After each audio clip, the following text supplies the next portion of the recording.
donc la deuxième question, Dieu est un en trois personnes. Est-ce que le mot personne ne limite-t-il pas Dieu? Alors, quand les théologiens disent que Dieu est un en trois personnes, il faut faire très attention à la définition du mot personne. Hein?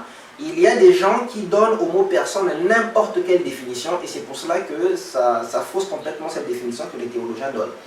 Alors, vous ne pouvez pas définir le mot personne à partir de l'étymologie. Dire par exemple que bon, le mot personne désigne les masques que les gens portaient lorsqu'ils faisaient le théâtre dans la Rome antique, et à partir de là, vous allez définir le mot personne, ça c'est n'importe quoi. On ne définit pas un mot en partant de l'étymologie. Je vais vous donner, en fait, l'étymologie ne permet pas de trouver le sens d'un mot.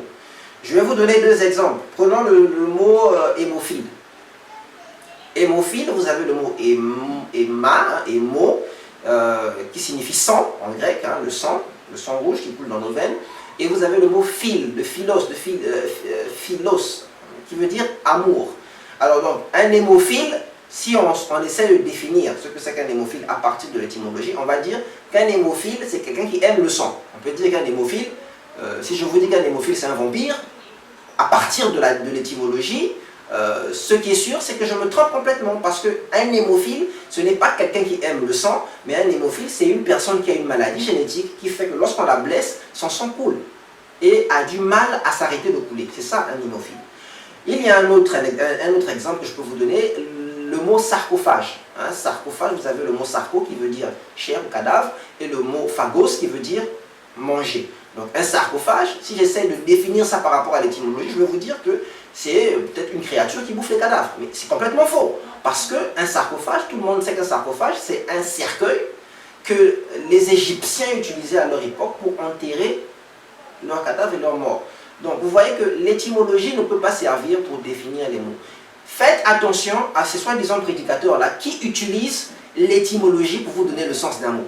Ce n'est pas sage, ce n'est pas comme ça qu'on en découvre. À la limite, on peut expliquer certaines applications, certains contextes ou certains sens particuliers de ce mot, mais on ne peut pas donner une définition universelle d'un mot à partir de son étymologie. Donc, vous ne pouvez pas donner au mot personne son sens étymologique. Ça, vous allez complètement fausser. Vous ne pouvez pas aussi donner au mot personne le sens qu'il a dans le dictionnaire classique.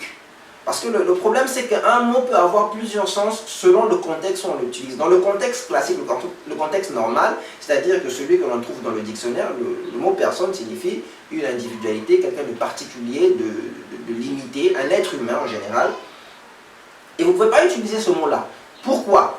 Prenons simplement le mot formatage. Le mot formatage a un sens différent, que ce soit en maintenance informatique ou en bureautique. En bureautique, formater quelque chose, c'est la mise en forme, c'est-à-dire les caractères gras, italiques, donner à un texte, par exemple, une forme. Mais en maintenance informatique, formater, ça va généralement dans le sens de supprimer toutes les données qu'il y a sur un support mémoire. Donc vous voyez que selon le contexte, le mot n'a pas le même sens. Et dans le cas particulier de la définition que donnent les théologiens au mot personne, quand les théologiens disent que la Trinité, c'est que Dieu est un en trois personnes, ce n'est pas le sens classique, le sens du dictionnaire qu'il faut prendre. Il faut prendre le sens théologique. Et en théologie, une personne, c'est ce qu'on appelle un centre de conscience. C'est-à-dire tout ce pourquoi on peut utiliser un pronom personnel. Et effectivement, quand vous regardez Jésus-Christ, le Père et le Saint-Esprit, chacun d'entre eux est capable d'utiliser un pronom personnel pour lui. On peut utiliser un pronom personnel différent pour l'un ou pour l'autre. Vous voyez par exemple, Jésus, quand Jésus prie le Père, il ne se prie pas lui-même, il dit « tu » au Père. Quand il parle du Saint-Esprit, il dit « il », comme si le Saint-Esprit était différent de lui-même Jésus. Donc il y a des moments aussi dans le langage de Jésus où on a l'impression que Jésus et le Saint-Esprit, c'est la même chose. Mais dans son langage, parfois, il utilise un pronom personnel pour se différencier du Saint-Esprit et du Père. Donc, c'est ça qui montre que... C'est ça, en fait, la définition de la personne dans le sens théologique. Donc, le mot personne, il faut le définir dans le sens théologique pour que la définition de la Trinité puisse cadrer avec ce que nous trouvons dans les Écritures. Donc, le mot personne ne limite pas Dieu.